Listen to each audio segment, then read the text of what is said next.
अरे बच्चों, आज मैं आपको हिंदी व्याकरण में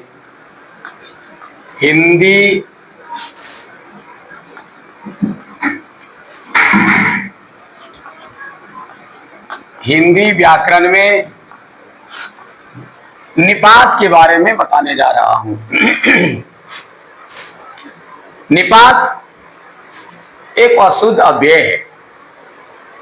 यह किसी भी वाक्य में अव्यय की तरह ही प्रयोग होता है और अव्यय ही है। लेकिन जब हम इसका प्रयोग करने लगते हैं तो अलग अलग जगह पर इसको वाक्य में प्रयोग करने से इसके अर्थ के भाव में कुछ न कुछ डिफरेंस हो जाता है। उदाहरण के लिए मैं आपको एक वाक्य के माध्यम से दे रहा हूं।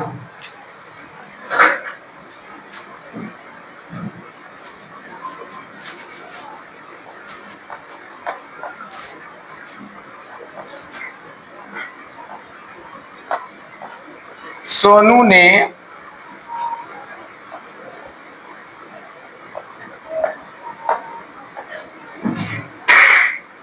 मुझे ही मारा था। एक वाक्य ये है, देखिए। फिर दोबारा लिखता हूं।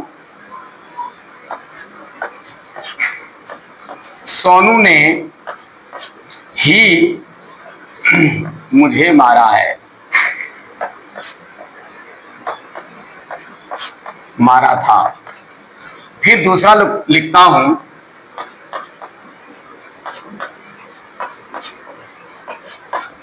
ही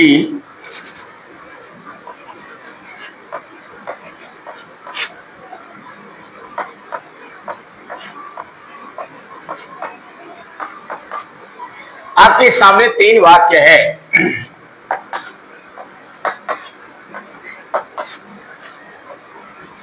ये तीनों वाक्य में आप गौर करें, ही और ही पर। सोनू ने मुझे ही मारा था, ये ही का मतलब क्या हुआ कि मारा जो था ये कन्फर्म है कि सोनू ने ही मारा था, किसी दूसरों ने नहीं मारा। इस वाक्य के द्वारा यह कन्फर्म हो गया कि मारने का काम सोनू ने ही किया था। फिक्स है, हम इस पर शक नहीं कर सकते। ये पहला लाइन का ये ही जो है अर्थ दे रहा है। दूसरे लाइन में क्या कर रहा है, सोनू ने ही मुझे मारा था। ठीक है, अब देखिए फिर समझिए, सोनू ने मुझे ही मारा था यानी सोनू ने किसी और को नहीं मारा। यहां अर्थ जो है, इसको अर्थ को निकालने में पहले भूल कर गया। इसका अर्थ ये होगा, सोनू ने मुझे ही मारा था, मतलब दूसरे को नहीं मारा। बहुत लड़के थे लेकिन सोनू ने मुझे ही मारा था। ये कन्फर्म है, किसी दूसरे को नहीं मारा, मुझे ही मारा, या मुझ पर ये जोर दे रहा है। और दूसरे वाक्य में सोनू ने ही मुझे मारा था, मैंने जो पहले बोला था वो इसका अर्थ हो रहा है। सोनू ने ही मुझे मारा था यानी मुझे जो मारा, मारने का काम सोनू ने ही किया था, ये कन्फर्म है, किसी दूसरे ने नहीं मारा था। और तीसरे वाक्य में क्या है कि सोनू ने मुझे मारा ही था, गाली नहीं दिया और कुछ दूसरा मेरे साथ दूसरा कोई सल्यूट नहीं किया, बल्कि उसने सिर्फ मारा ही था। अब देखिए 3 जगह एक ही का प्रयोग है 3 वाक्य में।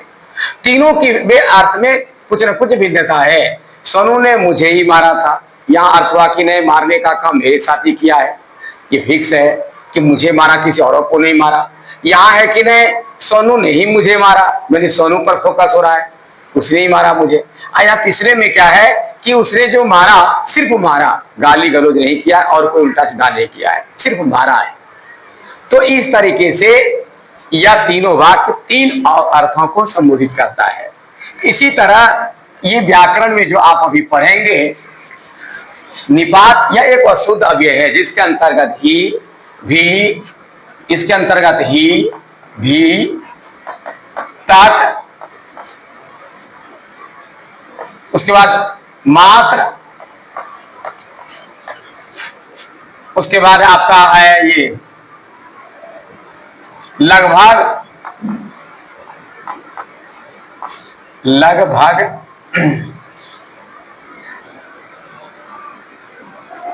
भार ये सारी चीजें जो है ये निपात के अंतर्गत आता है।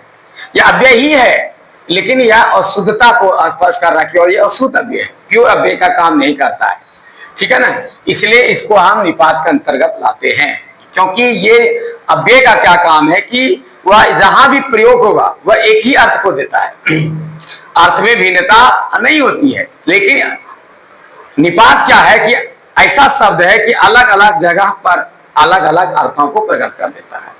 तो आइए अब इसके कितने भेद हैं? 8 भेद बताए गए हैं। सबसे पहला है स्वीकारात्मक।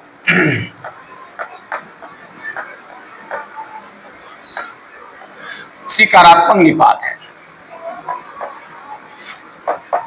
स्वीकारात्मक निपात किसको कहते हैं कि वैसा निपात जो कि किसी भी वाक्य में प्रयोग करने के बाद पता चले कि नहीं, बात को स्वीकार किया जा रहा है। तो जैसे उदाहरण के लिए है जी, जी हाँ, हाँ।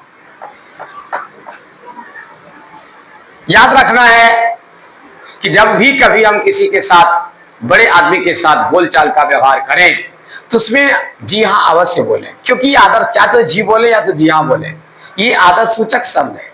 आपकी बोली और व्यवहार में जो अंतर होता है वो शब्द का ही के कहीं कारण से होता है। हम शब्द का प्रयोग सही ढंग से नहीं करते हैं, जिसके कारण हमारी जो भाव है वह सही ढंग से दूसरे के सामने पेश नहीं आ सकता। इसलिए इन शब्दों के द्वारा हमारे भाव प्रकट होते हैं। इसलिए जब भी कोई बोले कि क्या आपने खाना खाया, जी हाँ मैंने खाना खा लिया, इतना तो बोल सकते हैं। तो परीक्षा में इसको किस तरह पूछा जाएगा? लिखा रहेगा जी हाँ मैंने खाना खा लिया। इस वाक्य में जी हाँ कौन सा निपात है, निम्न में से कौन सा निपात है? स्वीकारात्मक, नकारात्मक, निषेधात्मक, ऐसे करके 3-4 लिखा रहेगा। तो उसमें जो आप यदि आप पहचान जान जाएंगे, पढ़ाने के बाद आपको समझ में आ जाएगी, तो आप आराम से टिक लगा सकते हैं। ये यहां से लेकर के बड़े बड़े कंपटीशन तक में ये काम आएगा। दूसरा है, ये 8 प्रकार के होते हैं, ठीक है।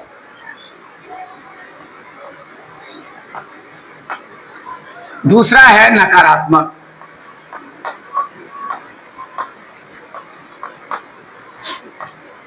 निपात। नकारात्मक में क्या होता है कि जब वैसे शब्द, वैसा निपात का शब्द जब किसी वाक्य में प्रयोग किया जाए तो वह नकारात्मक अर्थ देता है, ठीक है। तो जैसे नहीं, जी नहीं, ये क्या हुआ कि जी नहीं, मैं वहां नहीं गया था। इस वाक्य में जी नहीं क्या है? नकारात्मक निपात है। तीसरा है निषेधात्मक निपात।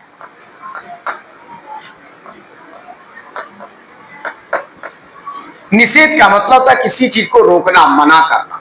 जब किसी वाक्य में किसी कार्य के लिए किसी को रोका जाए, जिस शब्द से पता चले कि कार्य के लिए रोका जा रहा है, तो वह शब्द निपात जो है निषेधात्मक निपात में आता है। जैसे मत, तुम वहां मत जाओ। इस वाक्य में मत क्या कर रहा है? रोक रहा है। इसलिए मत शब्द जहां प्रयोग किया रहा है उसको कौन सा निपात बोलेंगे? निषेधात्मक। उसके बाद है बल प्रदायक।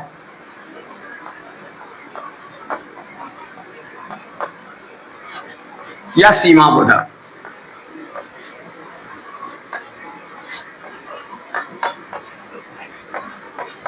बल प्रदायक, सीमा बोधक निपात।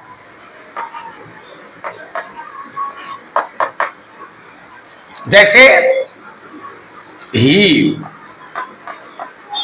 भी, तक, तो,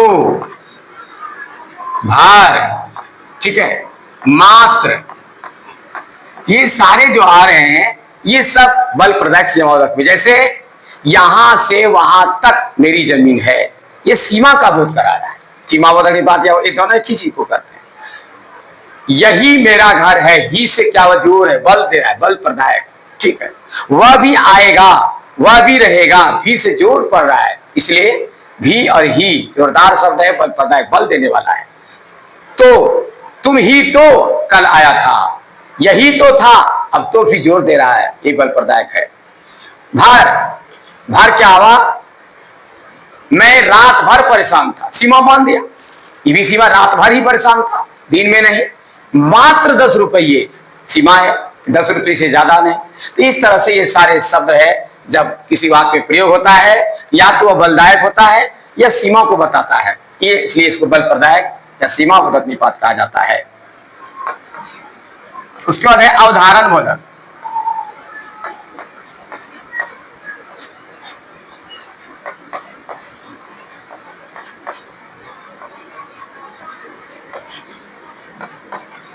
अवधारण का मतलब किसी चीज का अनुमान लगाना। जब किसी वाक्य में किसी शब्द के द्वारा किसी चीज का अंदाजा लगाया जाए, अनुमान लगाया जाए, तो वे सारे निपात क्या कहलाते हैं? अवधारण बोधक। जैसे लगभग, तकरीबन,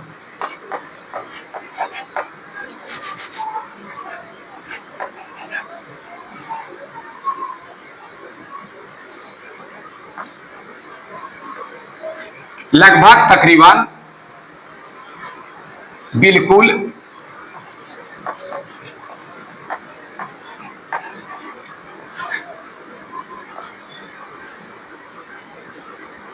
ठीक है। ये सब क्या है? यहां से भागलपुर की दूरी लगभग 33 किलोमीटर है। तकरीबन इस क्षेत्र में 10 मन धान होंगे, ठीक है। बिल्कुल वह आधा किलो ही होगा। ये सारा चीज जो है अवधारण, अनुमान लगा रहे हैं, ये अनुमान वाली बात इतना है, ठीक है। ये सब अवधारण बोधक निपात में आएगा। उसके बाद है प्रश्न बोधक निपात।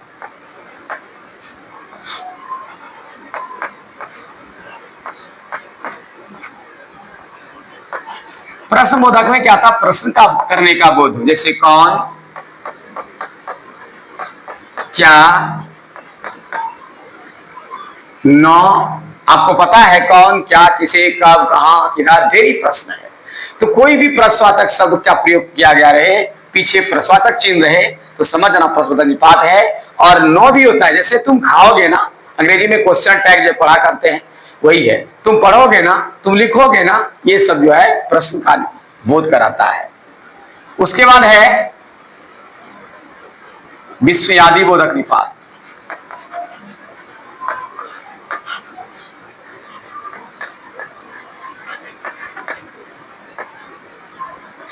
विस्मयादि बोधक निपात, आपको ये पता है विस्मयादि बोधक के बारे में, जिसमें खुशी, आनंद, शोक, चिंता या आश्चर्य का बोध हो। जैसे वाह, अरे, हाय, ओह, अच्छा, ये सब क्या है? वाह, तूने अच्छा काम किया, अरे ये क्या हो गया, ठीक है। वाह, अरे, ओह, ये सब क्या है? आपका विस्मयादि बोधक, विस्मय, हाय, ये सब इत्यादि जो है आपका विस्मयादि बोधक में आएगा। लास्ट है आदर बोधक निपात।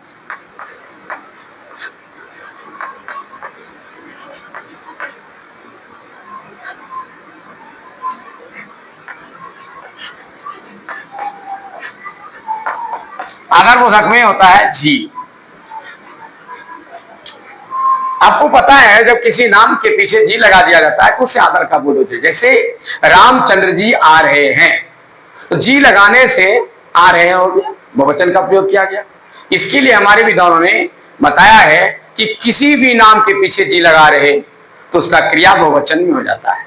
कर्ता एक वचन रहते हुए क्रिया को बहुवचन में प्रयोग करते हैं, ठीक है ना। तो यहां पर जब इस तरह का किसी वाक्य में रहे, लिखा रहेगा कि रामचंद्र जी आ रहे हैं, इस वाक्य में जी कौन सा निपात है? तो क्या होगा? आदर बोधक निपात। जी यहां भी है, लेकिन दोनों में डिफरेंस है, ध्यान से देखिएगा। जी यहां भी है, जी यहां भी है, तो दोनों अंतर क्या है? जी हाँ, मैंने खाना खा लिया, यहाँ स्वीकारात्मक निपात है। रामचंद्र आ रहे हैं, आदर बोधक निपात है। ये शॉर्ट ध्यान रखना है, आपको दिमाग में रखना है। हमारे विद्वानों ने बनाया है, इसके अंतर्गत एक चीज और बता रहा हूं। आदरबोधक निपात में आदरबोधक बातें आदरार्थ बहुवचन।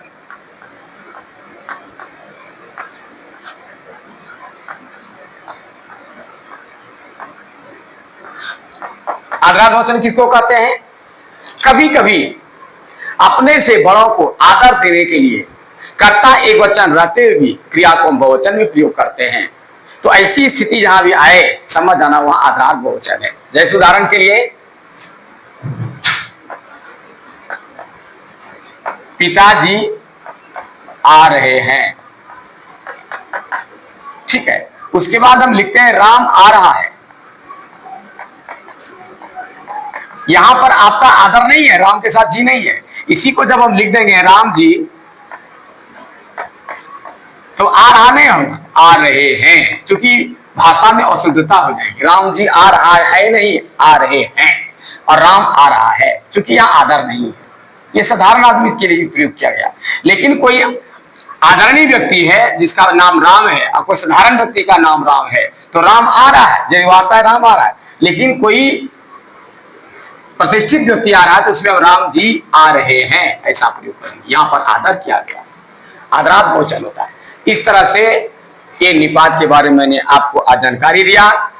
आप भली भांति इसको समझे होंगे, मुझे आशा है कि आपको समझ में आ गया होगा। और जो नए हैं वो लाइक करें, सब्सक्राइब करें, शेयर करें। आप धन्यवाद के पात्र हैं। बस छोटा सा रिक्वेस्ट आपसे हमेशा करते रहता हूं ताकि मुझे वीडियो बनाने में और हौसला बुलंद हो। तब तक के लिए मुझे इजाजत दीजिए। तब तक के लिए धन्यवाद।